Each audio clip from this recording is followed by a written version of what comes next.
Hi friends, आपण आज बघणार आहोत सेल्फ लव करून आपले व्हायब्रेशनला हमेशासाठी रेस कसं करता येईल आणि डेली हाय व्हायब्रेशनमध्ये राहण्याचा सिक्रेट फॉर्म्युलासुद्धा आज या व्हिडिओमध्ये आपण बघणार आहोत। सेल्फ लव काय आहे, लव कसं करता येईल, सेल्फ लव वाढवता कसं येईल, ह्याबद्दलसुद्धा आपण इथे आज बघणार आहोत।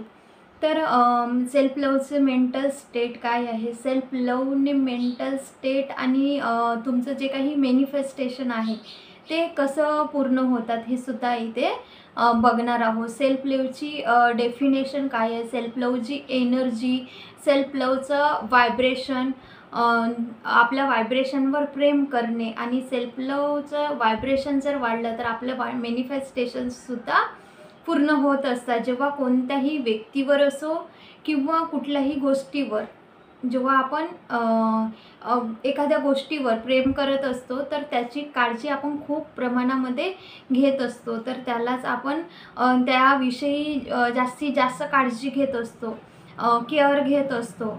तर जेव्हा आपण खूप प्रत्येक गोष्टीची काळजी घेतो किंवा एखाद्या वस्तूची असो किंवा एखाद्या व्यक्तीवरच्या आपलं प्रेम असण्याने असो, तर आपण त्याच पद्धतीने आपल्याला सेल्फ लवसुद्धा करायचं आहे। नेहमी आपण त्या गोष्टीला, त्या व्यक्तीला प्रोटेक्ट करत असतो, कोणत्याही किंवा कोणालाही कोणत्याही गोष्टीला खूप सांभाळून ठेवत असतो। तर त्याच पद्धतीने आपल्याला स्वतःला सांभाळून ठेवणे, स्वतःची केअर करणे, स्वतःच्या व्हायब्रेशनला हाय कसं करता येईल ह्याकडे लक्ष देणे, स्वतः आपण रोज सेल्फ टॉक करत आहोत तर कुठलं निगेटिव्ह करत आहोत की पॉझिटिव्ह करत आहोत हे सुद्धा आपल्याला बघायचं आहे। तर आपण जेव्हा दुसऱ्या वस्तूविषयी, कुठल्याही वस्तूविषयी काळजी घेतो, केअर करतो आणि जर दुसऱ्यांनासुद्धा जेव्हा आपण प्रेम करत असतो तर त्याचं केअर करत असतो, व्हॅल्यू करत असतो, तर त्याच पद्धतीने आपल्याला स्वतःची व्हॅल्यू आणि स्वतःचं व्हायब्रेशन यावर काळजी घेऊन आपलं मॅनिफेस्टेशन कसं पूर्ण करता येईल, आपल्या व्हायब्रेशनला रेस कसं करता येईल हे आपण बघणार आहोत। तर त्याच पद्धतीने आपल्याला स्वतःवर प्रेम करायचं आहे, स्वतःला प्रोटेक्ट करायचं आहे, अशा गोष्टीपासून दूर राहायचं आहे की ज्या गोष्टींना आपल्याला आवडत नाही, ज्या गोष्टींना ज्या गोष्टीमुळे व्हायब्रेशन आपले लो होत असतात, तर ह्या गोष्टीपासून आपल्याला खूप दूर राहायचं आहे। अशा कंपनीपासून दूर राहायचं आहे की आपल्या सक्सेसला पोहोचवण्यापर्यंत नेत नाही आहे पण खाली आणण्याचा प्रयत्न करत आहे, अशा लोकांपासून सुद्धा दूर राहायचं आहे। आणि आपल्याला ज्या गोष्टी आवडत नाही त्या गोष्टीसुद्धा करायच्या नाही आहे। सेल्फ लवचं मीनिंग काय आहे, तर सेल्फ लवचं व्हायब्रेशनवर आपलं प्रेम आहे, आपल्या व्हायब्रेशनची काळजी घेणे, आपल्या व्हायब्रेशनवर प्रेम करणे, आपल्या एनर्जीवर प्रेम करणे, आपल्या स्वतःवर प्रेम करणे आणि जर कोणी काही आपल्याला म्हटलं तर त्याच टायमाला आपण आपले व्हायब्रेशन खराब करून घेत असतो, तर तसं नाही करायचं आहे। आपण जर स्वतःची एनर्जी आणि स्वतःच्या व्हायब्रेशनवर प्रेम करायचं आहे। किती आपण काय करतो की कोणी काही म्हणाले तर त्याच टाईमला आपण आपले व्हायब्रेशन खराब करून घेतो आणि म्हणतो की आपला मूड खराब झाला आहे म्हणून। तर आपण डिपेंड आहोत दुसऱ्यांवर, आपल्या खुशीसाठी आपण दुसऱ्यांवर डिपेंड राहत आहोत। आपण काय म्हणतो की आपला मूड खराब केला समोरच्या व्यक्तीने असं आपण म्हणत असतो। आपली एनर्जी जी आहे ती दुसऱ्याच्या हातामध्ये ठेवून आपलं रिमोट कंट्रोल दुसऱ्याच्या हातामध्ये देऊन ठेवत असतो। त्या पद्धतीने आपण म्हणतो की त्या समोरच्या व्यक्तीने माझे व्हायब्रेशन खराब केले, माझं मूड खराब केलं, तर तसं सुद्धा करायचं नाही।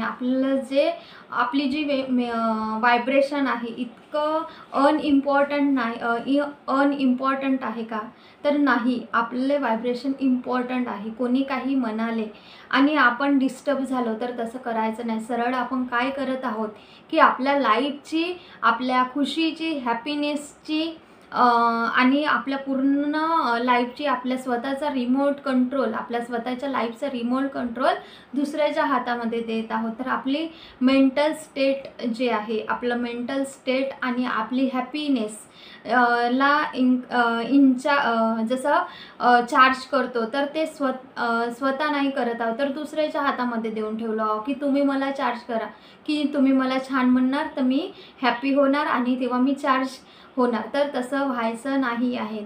स्वतःच्या लाईफचा रिमोट कंट्रोल दुसऱ्याच्या हातामध्ये द्यायचा नाही. सेल्फ म्हणजेच काय, तर सेल्फ म्हणजे स्वतःच्या एनर्जीवर प्रेम करायचं आहे. स्वतःच्या एनर्जीवर खूप प्रेम करायचं आहे. स्वतःच्या एनर्जीला सांभाळून ठेवायचं आहे, ते वेस्ट करायचं नाही आहे. एनर्जीवर प्रेम करणे म्हणजेच काय, तर आपले व्हायब्रेशन हाय होत असतात. तर त्यासाठी कोणत्याही गलतीमुळे स्वतःला दुःख देऊन पनिश करायचं नाही आहे. सेल्फ व्हायब्रेशनला हमेशा रेस करायचं आहे. ह्या 2 प्रकारच्या व्हायब्रेशन असतात, त्या मी सांगणार आहे. एक असते अबंडन्सची आणि दुसरी असते लॅकची. हे अबंडन्सची जी फीलिंग आहे ती खूप जास्त प्रमाणात आपल्या व्हायब्रेशनला हाय करत असते. आणि दुसरी गोष्ट म्हणजे दुसरं व्हायब्रेशन म्हणजे काय, लॅकची, तर आपल्या व्हायब्रेशनला पूर्णपणे लो करत असते. तर अबंडन्स म्हणजे खूप जास्त, खूप चांगली व्हायब्रेशन, जेव्हा ती की कंप्लीट फील आपल्याला पूर्णपणे संपूर्ण आहोत असं फील करता येते, म्हणजेच कंप्लीट फील करता येते. आणि तुमच्याजवळ सर्व काही आहे. तुम्ही तुमच्या लाईफचे किंग आहात किंवा क्वीन आहात. लाईफमध्ये तुम्ही जे काही अचीव करू शकता जेव्हा तुमच्याकडे अबंडन्सची फिलिंग असते तेव्हा. म्हणजे संपूर्ण कंप्लीटवाली फिलिंग असायला पाहिजे. लॅकवाली फिलिंग काय करते, दुसरं व्हायब्रेशन म्हणजेच काय, तर लॅकवाली फिलिंग. तर लॅकवाली फिलिंग काय करते की आपल्या हाय व्हायब्रेशनला लोमध्ये आणण्याचा प्रयत्न करत असते. तर आपल्याला लॅकमधून बाहेर निघायचं आहे.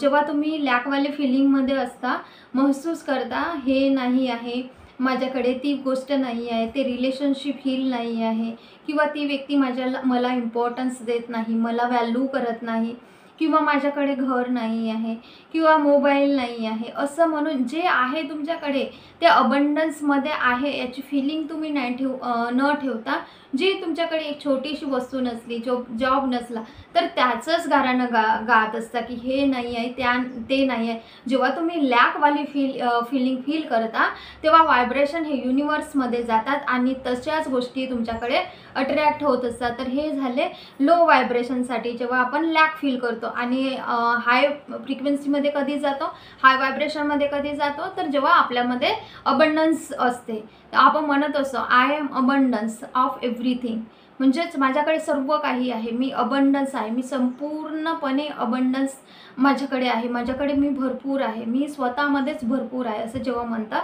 तेव्हा व्हायब्रेशन हे हाय जात असतात. ओके, लो अबंडन्स आणि हाय अबंडन्स. तर आपल्याला आताच कळलेलं आहे की ती गलती झाली म्हणून दोषी द्यायचं नाही आहे, स्वतःला दुःख करायचं नाही आहे, लो अबंडन्समध्ये जायचं नाही, लॅकवाल्या फिलिंगमध्ये राहायचं नाही आहे, हाय व्हायब्रेशनमध्ये राहायचं आहे. ओके, लॅक अबंडन्समधून शिफ्ट व्हायचं आहे आपल्याला, कारण ही लॅकवालीच फिलिंग कधीच समोर जाऊ देत नाही. आणि ही निगेटिव्ह इमोशन आपण जेव्हा स्टोअर करून ठेवतो, तर ते स्टोअर करून कुठे जमा होते, आपल्या हृदयामध्ये. आणि ते कशाच्या बाहेर पडत असते, जलसी, इनसिक्युरिटी आणि लॅक ऑफ कॉन्फिडन्स, राग, ह्या पद्धतीने नाही का सिक्युअर होऊन राहते आणि तेच बाहेर पडत असते. तर त्यामुळे तुम्हाला लॅकवाल्या फिलिंगला सोडून अबंडन्सच्या फिलिंगमध्ये शिफ्टिंग घ्यायचं आहे.